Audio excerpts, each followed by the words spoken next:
Tole bi lahko bila vetrnica, mlinček v potoku, no, ali pa tegel za rože. No, in temu se reče krožno gospodarstvo. Imate mogoče 2 minuti za krožno gospodarstvo.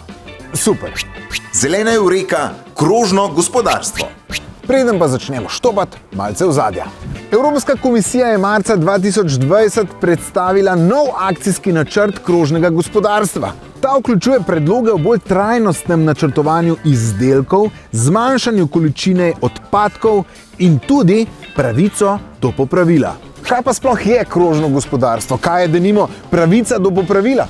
Odgovore bomo v naslednjih 2 minutah poiskali z Nino Kovačič, Štajerske gospodarske zbornice.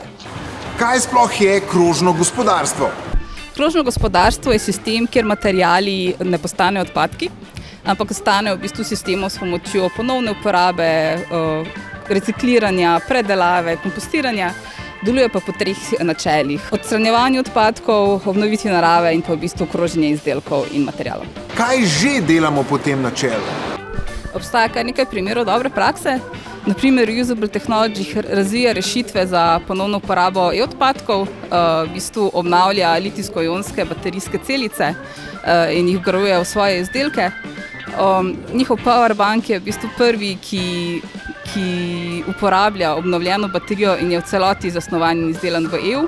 Imamo še steklarno Hrastnik, ki je razvila najbolj zeleno steklenico na svetu, izdelano iz 100% zelenega vodika in 100% recikliranega stekla. Fakulteta za tehnologijo polimerov pa razvija visoko zmogljivo plastiko, ki zaradi svoje toplotne pa kemične odpornosti lahko nadomesti kovine, ki so v pomanjkanju.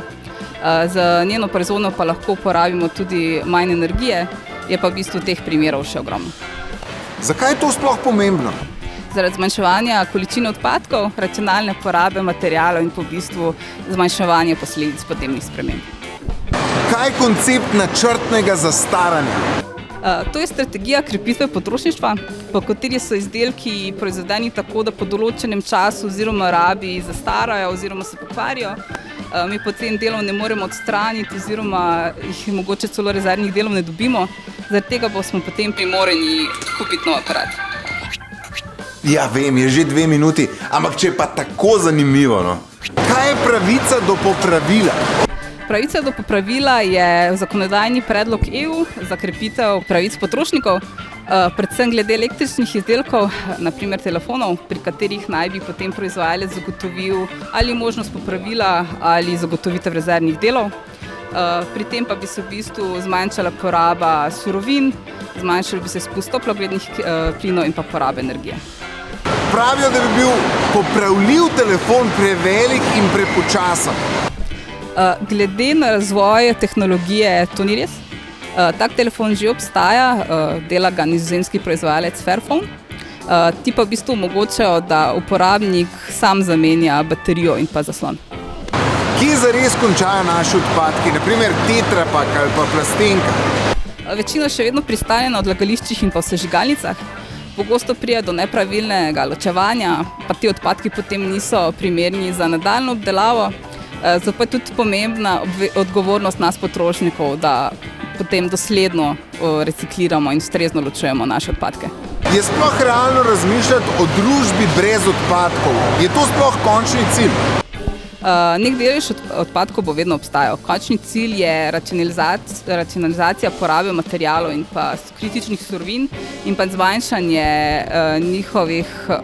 njihove porabe, koliko je mogoče. Kaj je EU na tem področju že naredila in kaj še lahko naredi?